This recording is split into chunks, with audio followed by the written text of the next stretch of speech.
মিয়ানমারে নিরাপদ ও মর্যাদাপূর্ণ প্রত্যাবাসন এবং রাখাইনে গণহত্যার বিচারের দাবি জানিয়েছেন রোহিঙ্গারা।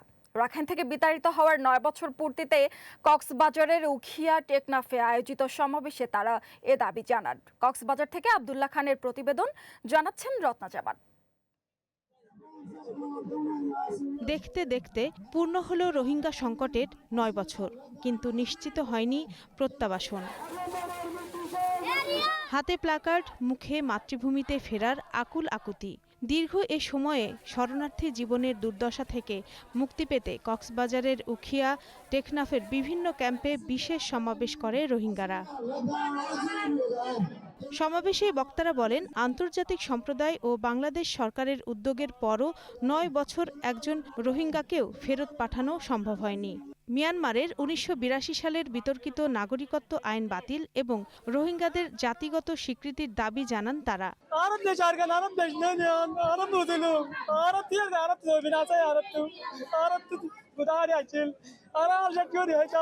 আমরা সবাইকে বলতে চাই, আমাদের সিটিজেনশিপ আমাদেরকে ফিরে দেন। আমাদের এখানে ভালো লাগতেছে না, আমরা ক্যাম্পের জীবন আর চাই না। আর দেশের মধ্যে আরা ওয়াফেস রিপাট্রিয়েশন হইতে চাই, আর রিফিউজি লাইফ বেশি হতো না চাই। রোহিঙ্গা নেতারা জানান, পূর্ণ নাগরিক অধিকার ছাড়া এবং অনিরাপদ পরিবেশে মিয়ানমারে ফেরার প্রশ্নই ওঠে না। সম্প্রতি মিয়ানমার কর্তৃপক্ষ ৩,০৯,০০০ রোহিঙ্গাকে রাখাইনের অধিবাসী হিসেবে স্বীকৃতি দিলেও নিরাপত্তা পরিস্থিতির অজুহাতে প্রত্যাবাসন প্রক্রিয়া এখনও ঝুলিয়ে রেখেছে। এতে হতাশা জানিয়েছে পরবাসী ১২ লক্ষাধিক রোহিঙ্গা। রত্না জামান, গ্রিন নিউজ ডেস্ক। চিকিৎসার জন্য হাসপাতালে এসে বিদ্যুৎ বিভ্রাটে চরম ভোগান্তিতে পড়ছেন রোগীরা। চট্টগ্রাম মেডিকেল কলেজ হাসপাতাল থেকে শুরু করে ঢাকার সাভার উপজেলা স্বাস্থ্য কমপ্লেক্স হাসপাতাল, বড় হোক বা ছোট, বিদ্যুৎ সংকটে সর্বত্রই ব্যাহত হচ্ছে চিকিৎসা সেবা। চট্টগ্রাম, সাভার, টাঙ্গাইল ও জামালপুরের সংবাদদাতার পাঠানো প্রতিবেদন, জানাচ্ছেন জেরিন জামান। চট্টগ্রাম মেডিকেল কলেজ হাসপাতালে হঠাৎ চলে যায় বিদ্যুৎ। কখনো প্রায় ২.৫ ঘন্টা বিদ্যুৎ না থাকায় অচল হয়ে পড়ে রেডিওলজি ও ইমেজিং বিভাগ। বন্ধ থাকে ৬টি এক্স-রে ও আল্ট্রাসনোগ্রাফি মেশিন। ফলে দূর দূরান্ত থেকে আসা শত শত রোগীকে পরীক্ষা করাতে এসে দীর্ঘ সময় অপেক্ষা করতে হয়। কারণ চলে গিয়ে আর নোয়াইয়ার ১ ঘন্টা বা ২-৩ ঘন্টা নোয়াইয়ার ১ ঘন্টা পর্যন্ত দাঁড়া থাকছে, এখনো পর্যন্ত কি রোগীটা ট্রিটমেন্ট করাতে পারতেছে। রোগীর অবস্থা খারাপ, আমরা ওয়ার্ডও যেতে পারতেছি না, পরীক্ষাটি উন্নত সময় দেব। সকাল ৯টা তুল প্রায় ১২টা আলো দিন মাসুল এরপর আইসি জেনারেটর চলি, পুরো ফাঁকা চললি আর লাইটুন চললি। কারণ না থাকলে তো বহুত কিছু সমস্যা, এক্সরে সমস্যা, অক্সিজেনের সমস্যা, তারপরে লিফটও না চলে, বেকিনের সমস্যা। বিকল্প হিসেবে জেনারেটর চালু করা হলেও তা দিয়ে বড় ও ভারী চিকিৎসা সরঞ্জাম চালানো সম্ভব হয়নি। ফলে সবচেয়ে বেশি দুর্ভোগে পড়েন জরুরি পরীক্ষা নিরীক্ষা করাতে আসা রোগীরা। হাসপাতাল কর্তৃপক্ষ জানায়, দুর্ভোগ কমাতে বিদ্যুৎ বিভাগের সাথে জরুরি যোগাযোগের পর সরবরাহ স্বাভাবিক হয়। চমেক হাসপাতাল কর্তৃপক্ষ বলছে, রোগীদের দুর্ভোগের কথা বিবেচনা করে সরবরাহ নিশ্চিত করতে বিদ্যুৎ বিভাগকে অনুরোধ জানানো হয়েছে। যতগুলো সিসিআর, যতগুলো ইমার্জেন্সি ওয়ার্ড আছে, সবগুলোতে কারেন্ট ছিল। আমি বলছি আমার অফিসে কারেন্ট দরকার নাই, অফিসের কারেন্টটা ওদিকে দিয়ে দেন, যেখানে খারাপ রোগী আছে ওখানে চলে যায়। অন্যান্য জায়গায় পরে একটা পিডিবিতে ফোন করার সাথে সাথে ১০ মিনিট পর ওরা কারেন্ট দিয়ে দেয়। ঢাকার সাভার উপজেলা স্বাস্থ্য কমপ্লেক্সের চিত্র একই। প্রতিদিন বহির্বিভাগে চিকিৎসা নিতে আসা প্রায় ২,০০০ রোগী নিয়মিত লোডশেডিংয়ের কারণে ভোগান্তিতে পড়ছেন। গরমে রোগীদের হাঁসফাঁস অবস্থার পাশাপাশি ব্যাহত হচ্ছে জরুরি অস্ত্রোপচারও। হাসপাতালে নিরবচ্ছিন্ন বিদ্যুৎ ও কার্যকর বিকল্প ব্যবস্থা নিশ্চিত করাই এখন জরুরি বলে মনে করছেন সেবা প্রত্যাশীরা। জেরিন জামান, গ্রিন নিউজ ডেস্ক। লোডশেডিংয়ের কারণে মেহেরপুরের হাসপাতালেও চিকিৎসা সেবা ব্যাহত হচ্ছে। দর্শক, এ নিয়ে বিস্তারিত জানব সহকর্মী মেহরাব হোসেনের কাছে। মেহরাব, লোডশেডিং এর চিকিৎসা সেবায় কি অসুবিধা দেখছেন জানাবেন, কর্তৃপক্ষ কোনো ব্যবস্থা নিচ্ছেন কিনা? ব্যাপক সমস্যা, ব্যাপক ভোগান্তিতে পড়তে হচ্ছে এই এলাকার মানুষজনকে।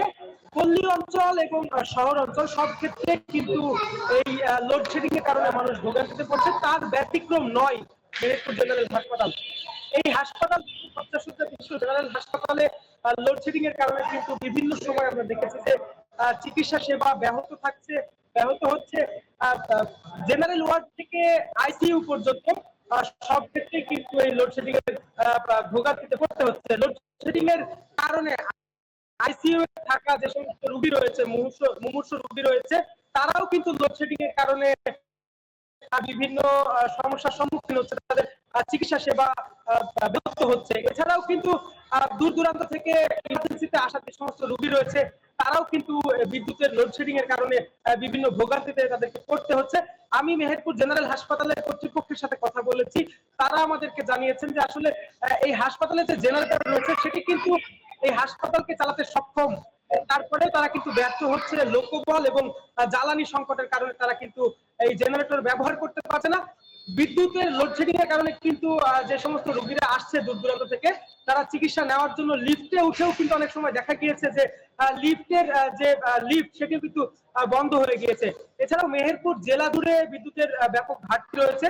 আজকে মেহেরপুর পল্লী অঞ্চলে 43 মেগাওয়াট বিদ্যুতের চাহিদা থাকলেও তার বিপরীতে পাচ্ছে মাত্র 30 থেকে 35 মেগাওয়াট বিদ্যুৎ। এছাড়াও শহর অঞ্চলে ওজোপাটিকর যে বিদ্যুৎ এলাকার এরিয়া রয়েছে, সেটিতে কিন্তু 8 মেগাওয়াট চাহিদা থাকলেও 6 থেকে 6.5 মেগাওয়াট বিদ্যুৎ তারা পাচ্ছে। এই কারণে কিন্তু বিভিন্ন সময় আমরা দেখেছি যে সকাল দুপুর রাত সব সময় কিন্তু লোডশেডিং এর কারণে মানুষকে বিভিন্ন ভোগান্তিতে পড়তে হচ্ছে এবং হাসপাতালে এসেও কিন্তু তার ব্যতিক্রম নয়।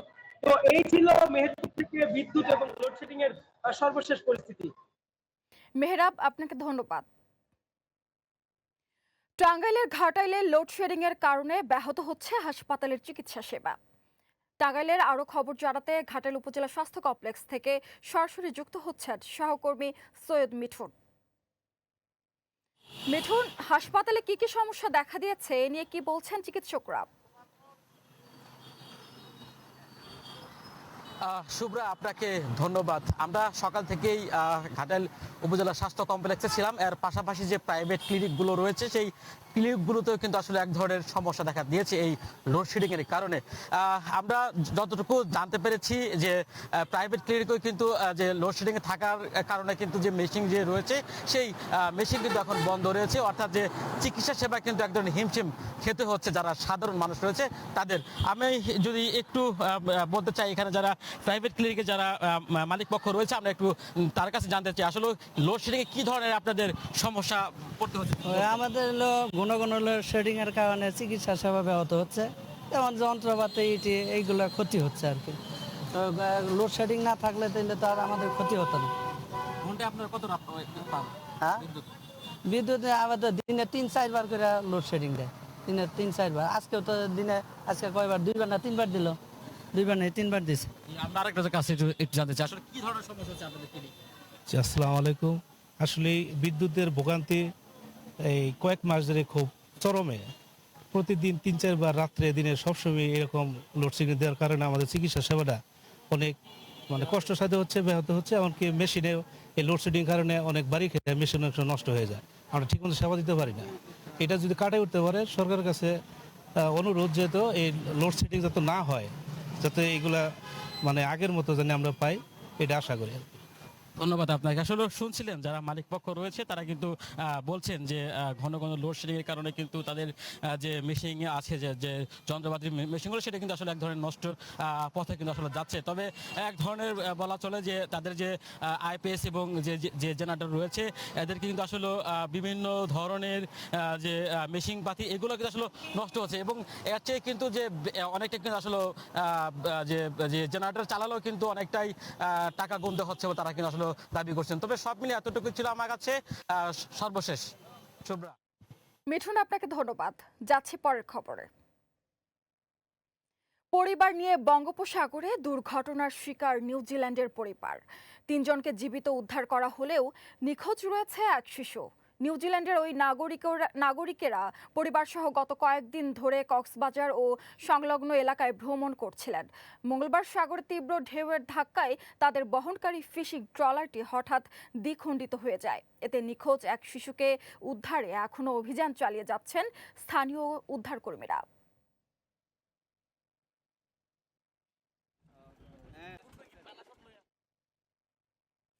বৈরী আবহাওয়ায় বঙ্গোপসাগরে মাছ ধরার ট্রলার ডুবে বরগুনার পাথরঘাটা উপজেলার 5 জেলে নিখোঁজ রয়েছে। সোমবার বিকেলে কুয়াকাটা থেকে প্রায় 60 কিলোমিটার দূরে গভীর সমুদ্রে এ ঘটনা ঘটে। ট্রলার মালিক সমিতি জানায় 3 দিন আগে পাথরঘাটা থেকে মাছ শিকারের উদ্দেশ্যে বের হয় 13 জেলে। সোমবার ঢেউয়ের কবলে পড়ে ডুবে যায় এফবি বরকত নামের ট্রলারটি। এ ঘটনায় এখন পর্যন্ত 8 জেলেকে জীবিত উদ্ধার করা হয়েছে।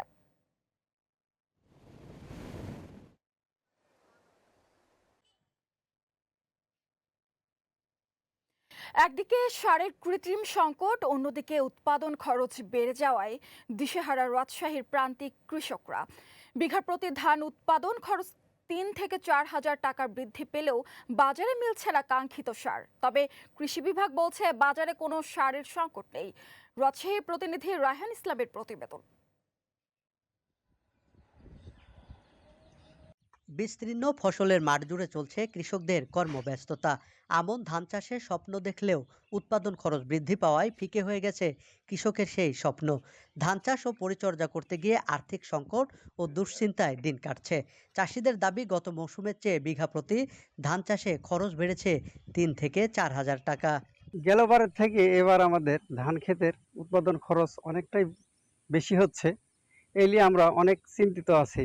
গতবার এবার বিঘাকে 3-4 হাজার টাকা মতন বেশি, লেবারের দাম বেশি, সারের দাম বেশি, ওষুধের দাম তো বলা যাবে না, ওষুধের দাম তো দীর্ঘ। কৃষকদের অভিযোগ, সংকটের অজুহাতে খুচরা বাজারে সারের দাম বস্তা প্রতি বেড়েছে 200 থেকে 300 টাকা। অপরদিকে কীটনাশকের দাম বেড়েছে 400 থেকে 500 টাকা। জমির দাম সহ সব মিলে এবার বিঘায় উৎপাদন খরচ পড়ছে 24 থেকে 25 হাজার টাকা, অথচ বাজারে ধানের দাম কম। এ অবস্থায় সরকারের কাছে ধানের যৌক্তিক দাম নির্ধারণ করার দাবি চাষিদের। সার ওষুধের দাম বেশি, সার এখন ধরেন পাওয়া যাচ্ছে না, ছুঁয়ে মানে আটকা ছুঁয়ে বুঝতে নাই। আমাদের ধানের খরচ বেশি, এবার যদি ধানের দাম বেশি না হয় তাহলে আমাদের লস যাবে। এবার সারের দামও বেশি, ওষুধের দামও বেশি, এবং ধানের দাম যে কিরম হবে। অন্যদিকে বাজারে কোনো সারের সংকট নেই দাবি কৃষি বিভাগের। রাজশাহী জেলাতে আমাদের সারের কোনো সংকট নাই। সারের যেটা বরাদ্দ এবং এখন পর্যন্ত যে মজুদ আছে ওটা পর্যাপ্ত মজুদ আছে। চলতি মৌসুমে জেলায় 83,600 হেক্টর জমিতে আমন ধানের লক্ষ্যমাত্রা নির্ধারণ করা হয়েছে, যা থেকে 3,14,336 মেট্রিক টন ধান উৎপাদনের আশা কৃষি বিভাগের। রায়হান ইসলাম, গ্রিন নিউজ, রাজশাহী। দর্শক, সার সংকটের আরো খবর জানাতে রাজশাহী থেকে যুক্ত হচ্ছেন সহকর্মী রায়হান ইসলাম। রায়হান, সার সংকট নিয়ে কৃষকরা আর কি বলছেন, কৃষি বিভাগই বা কি বলছে? ধন্যবাদ। আসলে আপনি জানেন যে রাজশাহীতে এখন পুরো দমে চলছে আমন যে ধান রয়েছে সেই আমন ধান রোপণ এবং পরিচর্যার কাজ চালিয়ে যাচ্ছে কৃষকরা। তবে কৃষকরা যে অভিযোগটি জানিয়েছে সেটি বলছে যে বর্তমান যে সারের মূল্য অর্থাৎ কৃত্রিম সংকট দেখে কিন্তু খুচরা বাজারে ব্যাপক পরিমাণে কিন্তু আসলে দাম বেশি দিয়ে কিনতে হচ্ছে। তারা বলছে যে প্রতি বস্তা কিন্তু 300 থেকে 400 টাকা বেশি দিয়ে তাদের কিনতে হচ্ছে। তবে অপরদিকে যারা ডিলার রয়েছে, ডিলারদের সাথে আমরা কথা বলেছি, যারা সারের ডিলার রয়েছে তারা বলছে যে কোনো ধরনের আসলে দাম বেশি নেওয়া হচ্ছে না। তবে তারা যেটি বলছে যে খুচরা বিক্রেতা যারা রয়েছে তারা কিন্তু আসলে দাম বেশি নিচ্ছে, এমনটি কিন্তু আসলে তারা জানিয়েছে। অপরদিকে কৃষকরা বলছে যে গতবার যে পরিমাণে খরচ হয়েছিল তার চাইতে কিন্তু বিঘা প্রতি 3 থেকে 4 হাজার টাকা কিন্তু বেশি বিক্রি হচ্ছে। আর ধানের যে দাম সেই দাম কম থাকার কারণে কিন্তু তাদের লোকসান গুনতে হতে পারে, এমনটি কিন্তু তারা আশঙ্কা করছেন। তবে আমরা এই সারের সংকটের বিষয়ে আমরা কথা বলেছি রাজশাহী কৃষি সম্প্রসারণ অধিদপ্তরের সাথে। তারা যেমনটি বলছে যে রাজশাহীতে কোনো ধরনের আসলে সারের যে সংকট সেটি কিন্তু নেই। চাহিদা অনুযায়ী কিন্তু সার সরবরাহ করা হচ্ছে যারা ডিলার রয়েছে তাদের। এছাড়া তারা বলছে যে এক ধরনের যারা অতি মুনাফা লোভী যেসব ব্যবসায়ী রয়েছে তারা কিন্তু সারের দাম অতিরিক্ত নিচ্ছে, এমনটাই বলছে। তারা বলছে যে যদি দাম বেশি নেয়, যেসব যারা বেশি নিচ্ছে তদন্ত করে কিন্তু তাদের বিরুদ্ধে কিন্তু আসলে ব্যবস্থা নেওয়া হবে। এবং সে সাথে তারা বলছে যে কোনো ধরনের কিন্তু সংকট রাজশাহীতে সারের নেই। তো এই ছিল আমার কাছে রাজশাহী থেকে সার সংকটের সর্বশেষ। রায়হান, ধন্যবাদ আপনাকে। সিলেটকে আধুনিক নগরী হিসেবে গড়ে তোলার ঘোষণা দিয়েছে সরকার। দুপুরে সিলেট নগর উন্নয়ন কর্তৃপক্ষের কার্যক্রম ও কার্যালয়ের উদ্বোধন অনুষ্ঠানে একথা বলেন গৃহায়ন ও গণপূর্ত মন্ত্রী জাকারিয়া তাহের এবং বাণিজ্য মন্ত্রী খন্দকার আব্দুল মুক্তাদির। এ সময় উপস্থিত ছিলেন সিলেট উন্নয়ন কর্তৃপক্ষের চেয়ারম্যান রেজাউল হাসান কয়েস লোদি। উদ্বোধন শেষে সুধী সমাবেশের আয়োজন করা হয়। এতে নগরীর উন্নয়ন, আধুনিকায়ন ও ভবিষ্যৎ পরিকল্পনা নিয়ে আলোচনা করেন বক্তারা।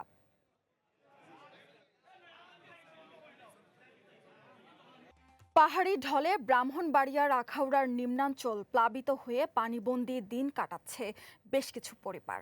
পানিতে তলিয়ে গেছে ২৫০ হেক্টর ফসলি জমি।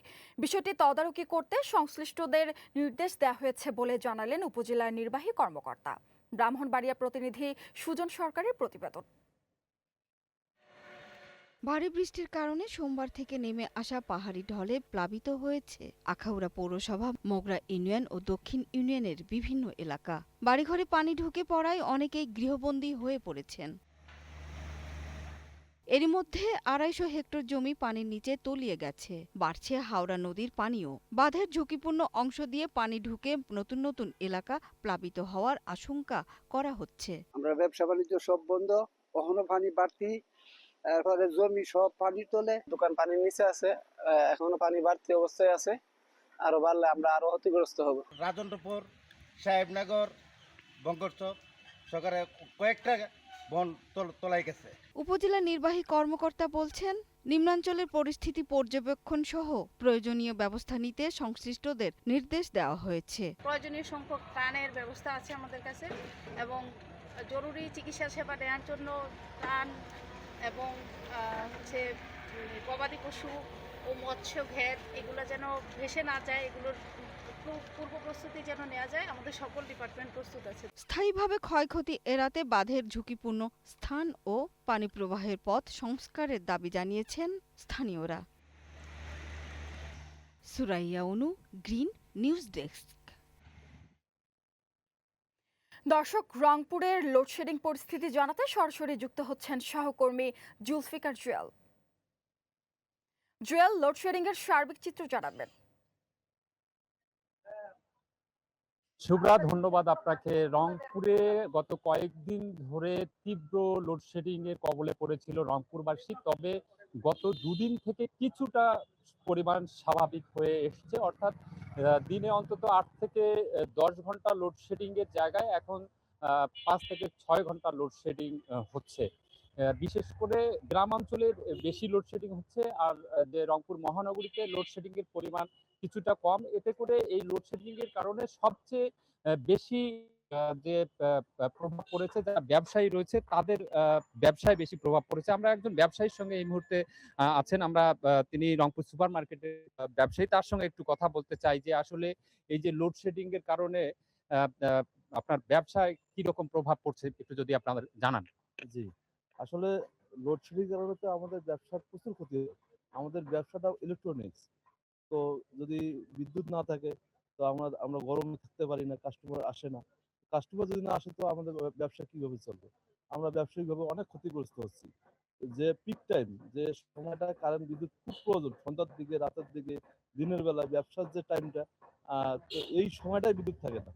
তো আমাদের ব্যবসায়িকভাবে রংপুর তথা রংপুর শহর, গ্রাম, পুরো রংপুরবাসী খুব নাকাল অবস্থায় আছি আমরা বিদ্যুতের অভাবে।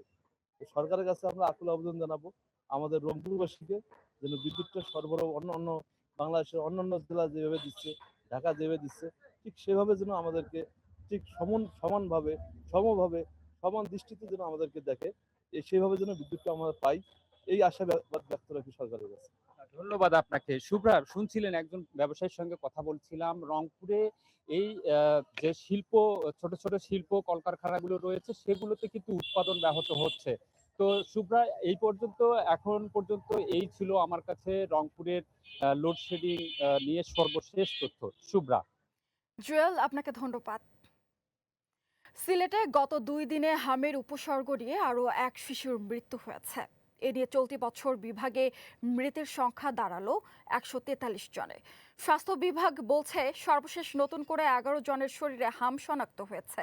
1 জানুয়ারি থেকে এ পর্যন্ত সিলেট বিভাগে নিশ্চিত হাম রোগীর সংখ্যা দাঁড়িয়েছে 1015 জনে। একই সময়ে হামের উপসর্গ নিয়ে বিভিন্ন হাসপাতালে ভর্তি হয়েছেন আরও 114 জন রোগী।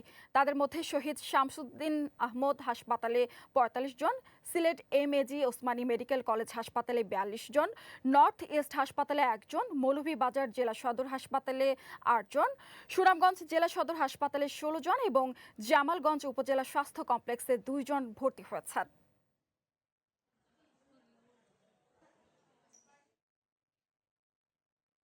নেত্রকোনায় জাতীয় সংসদের ডেপুটি স্পিকার ব্যারিস্টার কায়সার কামালের পক্ষ থেকে অসহায় কিরণ হাজং ও পিকুলা হাজং দম্পতিকে নতুন ঘর উপহার দেওয়া হয়েছে। মঙ্গলবার আনুষ্ঠানিকভাবে নেত্রকোনার দুর্গাপুর উপজেলায় হাজং অধ্যুষিত গ্রামে ঘরের চাবি ও উপহার হস্তান্তর করা হয়। দীর্ঘদিন ধরে মানবেতর জীবনযাপন করা কিরণ হাজং ও পিকুলা হাজং নিরাপদ আশ্রয়ের দাবি জানিয়ে আসছিলেন। বিষয়টি নজরে আসার পর কায়সার কামাল ব্যক্তিগত উদ্যোগে তাদের জন্য পুনর্বাসনের ব্যবস্থা করেন।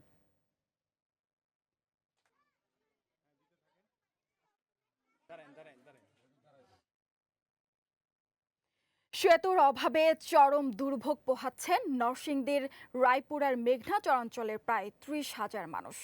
তাদের দাবি, চাঁদপুর ও পাড়াতলী ইউনিয়নের সংযোগস্থলে সেতুটি নির্মাণ হলে বদলে যাবে চরাঞ্চলের গ্রামীণ অর্থনীতি। রায়পুরার প্রতিনিধি মেহেদী হাসান রিপনের প্রতিবেদন, জানাচ্ছেন জেরিন জামান। নরসিংদীর রায়পুরা উপজেলার মেঘনা নদীবেষ্টিত দুর্গম চরাঞ্চল চাঁদপুর ও পাড়াতলী ইউনিয়ন। 2 ইউনিয়নের মাঝ দিয়ে বয়ে গেছে নদী। প্রতিদিন এই পথ দিয়ে পারাপার হন শিক্ষার্থী, কৃষক ও ব্যবসায়ী সহ হাজারো মানুষ। কিন্তু একটি সেতুর অভাবে পারাপারের একমাত্র ভরসা শুধুই নৌকা। মেঘনা নদীতে ঝুঁকি নিয়ে নৌকায় পারাপার হচ্ছেন স্কুল কলেজের শিক্ষার্থী, রোগী ও সাধারণ মানুষ। বর্ষায় দুর্ভোগ আরও বাড়ে। যোগাযোগ সংকটে কৃষকরা উৎপাদিত ধান, পাট, শাকসবজি ও রবি শস্য ন্যায্য মূল্যে বাজারজাত করতে পারছেন না। ব্রিজের জন্য বহুত বছর ধরে চেষ্টা হইতেছে। ব্রিজটা হলে আমাদের খুবই উপকার হইব। এখন বর্তমানের সবচেয়ে সেরা দাবি এই রাস্তাটি এবং ব্রিজটি কখন হবে। স্থানীয়রা বলছেন, সেতুটি নির্মাণ হলে তাদের জীবনযাত্রার গতি ফিরবে। নবীনগর থানা সহ এই দিক দিয়ে লোক আসা যাওয়া করে, জিলি শত শত লোক আসা যাওয়া করে, এই ব্রিজে খুবই প্রয়োজন। ছেলে মেয়ে লেখাপড়া করে এবং মনে করেন যে এসএসসি পরীক্ষা দিতে অনেক সময় আমাদের ছেলে পেলে ওইদিকে যাইতে পারে না, হয়তো ক্লাস মিস করে। গর্ভবতী মেয়েরা যদি তাদের সমস্যা হয়, প্রসব বেদনা যখন হয়, তখন রোগীগুলি নিয়ে যেতে আমাদের খুব কষ্ট হয়। এদিকে এলজিইডি বলছে, সেতু নির্মাণের প্রক্রিয়া এগিয়ে চলছে। পরীক্ষা নিরীক্ষা শেষে টেন্ডারের জন্য ঊর্ধ্বতন কর্তৃপক্ষের কাছে প্রতিবেদন পাঠানো হবে। মাপঝোঁক নিয়ে আমরা আবার ঢাকাতে পাঠিয়ে দিলে এই মাপঝোঁকের উপরে তারা আবার কার্যকলাপ করে সামনে হয়তো টেন্ডারের ব্যবস্থা করবে। দীর্ঘদিনের দুর্ভোগ ঘোচাতে দ্রুত একটি স্থায়ী সেতু নির্মাণের অপেক্ষায় চাঁদপুর সহ মেঘনা বেষ্টিত চরাঞ্চলের মানুষ। জেরিন জামান, গ্রিন নিউজ ডেস্ক। এ বিষয় নিয়ে আরো জানাতে নরসিংদীর রায়পুরা থেকে সরাসরি যুক্ত হচ্ছেন সহকর্মী মেহেদী হাসান রিপন। রিপন, এ ব্যাপারে রায়পুরার মেঘনা নদীবেষ্টিত চরাঞ্চলের মানুষ কি বলছেন? সেতু নির্মাণের বিষয়ে কি বলছে কর্তৃপক্ষ? ধন্যবাদ শুক্র আপনাকে। আপনি যেমনটি জানতে চেয়েছেন, আমি এখন রয়েছি উপজেলার বগডোরিয়াকান্দি এবং পাড়াতলী ইউনিয়নে বালুকান্দি যে খেয়াঘাটে। এই খেয়াঘাটে যে আমি আপনাকে দেখাচ্ছি, আরো যে খেয়াঘাটে ওপারে আমার যে গ্রামটি দেখা যাচ্ছে সেটা হলো বগডোরিয়াকান্দি চাঁদপুর ইউনিয়নের, আর এই পারে হলো পাড়াতলী ইউনিয়নের বালুয়াকান্দি। এই সংযোগস্থলে একটি সেতু নির্মাণের দীর্ঘদিন ধরে দাবি জানিয়ে আসছে আপনাদের এলাকার লোকজন। তাদের দাবি, একটা সেতু নির্মিত হলে এখানকার যে গ্রামীণ অর্থনীতি, কৃষি, তারপরে সামাজিক ভাবে বদলে যাবে তাদের জীবনযাত্রার মান। আমি আরেকটু জানিয়ে রাখি যে চাঁদপুর ইউনিয়নে 11টি গ্রাম রয়েছে। 11টি গ্রামের মধ্যে এক একটি গ্রাম যেন দ্বীপের মতো মেঘনা নদী দ্বারা বেষ্টিত। এই গ্রামগুলোতে কোন যোগাযোগের ব্যবস্থা একমাত্র নৌকাবিহীন এই যোগাযোগ করতে তাদের মানে খুবই কষ্টকর। বর্ষা সিজনে তো কথা নেই, মানে প্রায় খরা মৌসুমে তাদের একমাত্র যানবাহন হলো নৌকা। আমি আপনাকে আরেকটু জানতে যেমনটি জানতে চেয়েছেন যে এখানে যে এই সেতুটা নির্মিত হবে 11টি গ্রামের সাথেই সংযোগ সৃষ্টি হবে বলে অনেকে আমাকে জানিয়েছেন। এবং আপনাকে আরেকটু জানিয়ে রাখি যে আমি কথা বলেছি উপজেলা উপসহকারী প্রকৌশলী তৌহিদুল ইসলামের সাথে। তৌহিদুল ইসলামের সাথে কথা বলেছি। উনি যেমনটি আমাকে জানিয়েছেন যে এই এলাকায় যে এই সেতুটি নির্মাণের জন্য উনি একটা প্রকল্প হাতে নিয়েছেন এবং এই প্রকল্প স্থানে মাপযোগ করে একটা প্রতিবেদন তৈরি করে ঊর্ধ্বতন কর্তৃপক্ষের কাছে পাঠিয়েছেন। যে কোনো সময় টেন্ডার হবে, টেন্ডার হলেই বৃষ্টি তো হবে। আমি এখন এই এলাকারই একজন তাদের কাছে জানতে চাইবো তাদের কাছে জানতে চাই এবং এই বৃষ্টি ফলে কি কি সুবিধা হচ্ছে এই এলাকাবাসী। আমাদের চাঁদ করিডোরের 11টি গ্রামের প্রতিটি মানুষ যারা রেমিটেড যোদ্ধা আছে, বিদেশ থেকে আসা যাওয়া তাদের জন্য অত্যন্ত দুষ্কর ব্যাপার। তারা গাড়ি নিয়ে বাড়িতে আসতে পারবে এবং সঠিক সময়ে ঢাকা এয়ারপোর্টে পৌঁছাইতে পারবে। তবে আমি আরেকটা জিনিস অনুরোধ করি যে চরাঞ্চল থানা ইতিমধ্যে অনুমোদন হয়েছে। যদি চরাঞ্চল থানায় যোগাযোগ করতে হয় তাহলে যেখান দিয়ে ব্রিজটা হচ্ছে তার থেকে একটু সামনে হইলে সবচেয়ে ভালো হবে। মাঝের স্তরের লোকজন, চাঁদপুরের লোকজন এটার সাথে সংযোগ করতে পারবে। বর্তমানে যে আমরা খুবই ধন্য, বর্তমান স্থানীয় সরকার মন্ত্রী আমাদের ইতিমধ্যে আমাদের মাঝে রয়েছে এবং বিগত 20 বছর পূর্বে আমাদের এখানে ছিল, কিন্তু আমরা খুবই সৌভাগ্যবান। ধন্যবাদ আপনাকে। আপনি যেমনটি বলেছেন যে বৃষ্টি নির্মিত হলে যে একটা চরাঞ্চল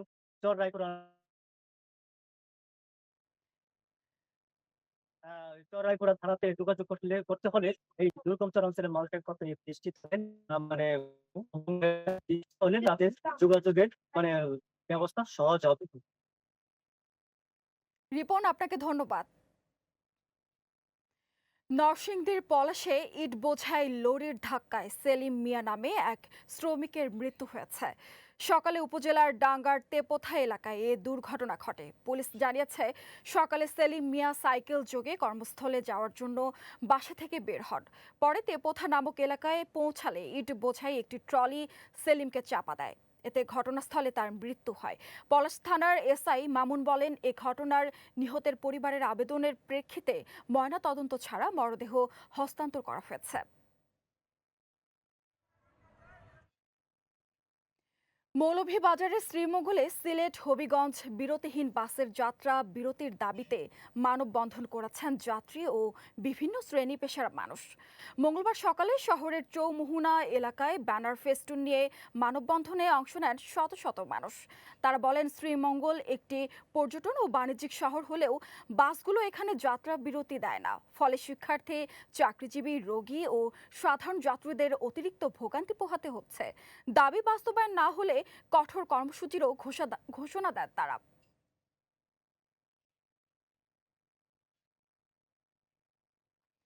খুলনায় পুলিশি হয়রানি ও চাঁদাবাজি বন্ধে দেশব্যাপী কঠোর কর্মসূচির হুঁশিয়ারি দিয়েছে খুলনা বিভাগীয় ট্যাঙ্ক লরি মালিক শ্রমিক ঐক্য পরিষদ। সোমবার খুলনা যশোর মহাসড়কের পথের বাজার চেকপোস্ট এলাকায় 2 ঘণ্টা ব্যাপী বিক্ষোভ, প্রতিবাদ ও মানববন্ধন কর্মসূচি পালিত হয়। এ সময় শ্রমিক নেতারা বলেন, কাগজপত্র যাচাইয়ের অজুহাতে পুলিশ ও প্রশাসন রাস্তায় গাড়ি থামিয়ে চাঁদাবাজি ও হয়রানি করছে। কর্মসূচিতে সংগঠনের সভাপতি সহ অংশ নেন আরও অনেকে।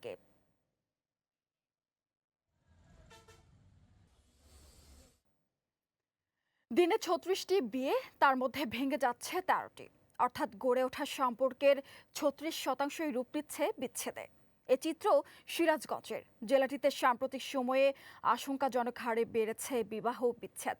সংশ্লিষ্টরা বলছেন, বেকারত্ব, পরকীয়া, অনলাইন জুয়া আর প্রযুক্তির অপব্যবহারের কারণেই বাড়ছে বিচ্ছেদ। সংকট নিরসনে জেলা জুড়ে সচেতনতামূলক কার্যক্রম পরিচালনা করছে মহিলা বিষয়ক অধিদপ্তর। সিরাজগঞ্জ সংবাদদাতা মোহাম্মদ দিলের প্রতিবেদন, জানাচ্ছেন মৌসুমী মৌ। ভালোবাসা আর বিশ্বাসের বন্ধনে গড়ে ওঠা সংসার, কিন্তু সময়ের সঙ্গে সেই সম্পর্কে দেখা দিচ্ছে ভাঙন। সিরাজগঞ্জে সাম্প্রতিক সময়ে উদ্বেগজনক হারে বাড়ছে বিবাহ বিচ্ছেদ।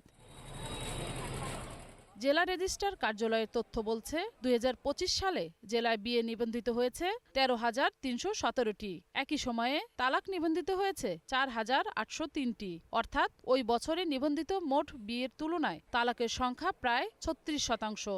গড়ে প্রতিদিন বিয়ে হয়েছে 36টি, বিপরীতে তালাক হয়েছে 13টি।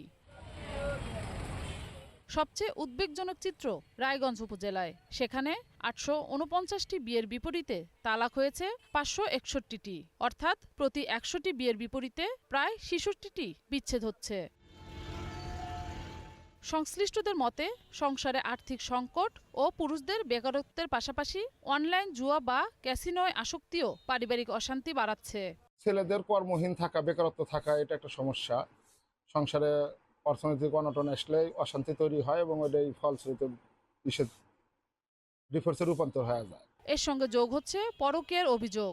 প্রযুক্তির ব্যবহারও অনেক ক্ষেত্রে সম্পর্কের ওপর নেতিবাচক প্রভাব ফেলছে বলে মনে করেন আইনজীবীরা। আমাদের সাংসারিক জীবনেও আমাদের যে এগুলো একটা অবক্ষয় হয়ে দাঁড়িয়েছে, তো সেটার জন্য আমাদের এটার থেকে একজন মেয়ে মানুষ সেও ডিসকারেজ হতেছে, একজন পুরুষ মানুষ ডিসকারেজ হতেছে, এই হতাশা আসছে, এই হতাশার থেকে এগুলার ডিসকারেজ এগুলো হচ্ছে এবং পরকীয়া হচ্ছে, যার ফলে ডিভোর্সও হচ্ছে।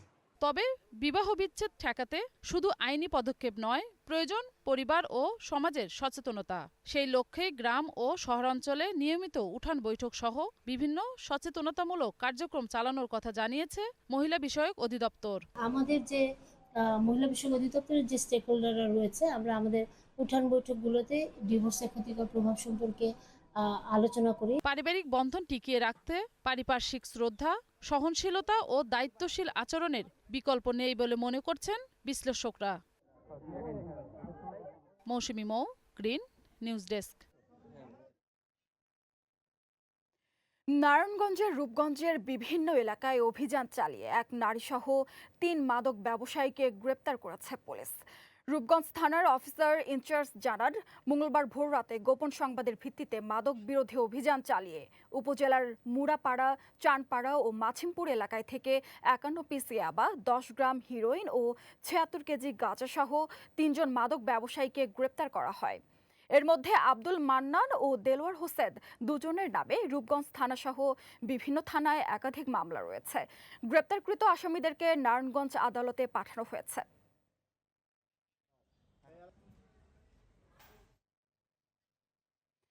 বাগেরহাটের মোংলায় অনুষ্ঠিত হয়েছে দুর্যোগ প্রস্তুতি মেলা। সকালে উপজেলা পরিষদ প্রাঙ্গণে আয়োজিত মেলায় উপজেলার বিভিন্ন মাধ্যমিক বিদ্যালয়ের শিক্ষার্থীরা অংশ নেয়। বিভিন্ন স্টলে জলবায়ু পরিবর্তন ও দুর্যোগে করণীয় বিষয়ে সচেতনতামূলক কার্যক্রম তুলে ধরা হয়। এতে অগ্নি নির্বাপন মহড়ার পাশাপাশি শিক্ষার্থীদের আগুন নেভানোর কৌশল ও জরুরি পরিস্থিতিতে করণীয় সম্পর্কে হাতে কলমে প্রশিক্ষণ দেয় ফায়ার সার্ভিস।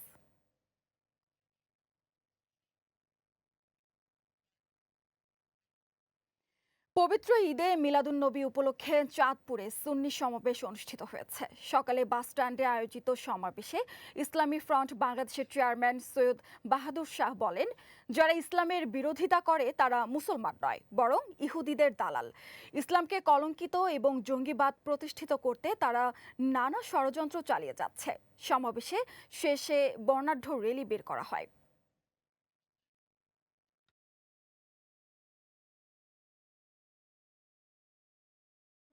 ওরা বলে এটা আমার পৌনিহিত, আসলে কি তাদের মনে বড় একটা ব্যথা।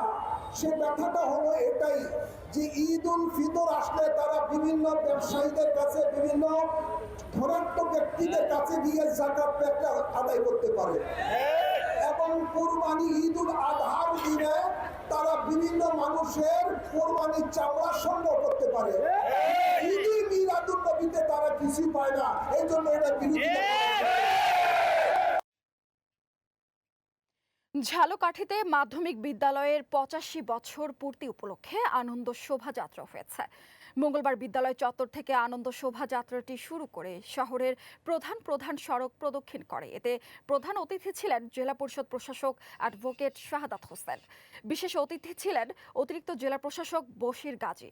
উপস্থিত ছিলেন বিদ্যালয়ের প্রধান শিক্ষক আনিসুর রহমান পলাশ। 85 বছর পূর্তি উপলক্ষে বিবর্তমান ও প্রাক্তন শিক্ষার্থী, শিক্ষক, অভিভাবক সহ বিভিন্ন শ্রেণী পেশার মানুষ অংশ নেন।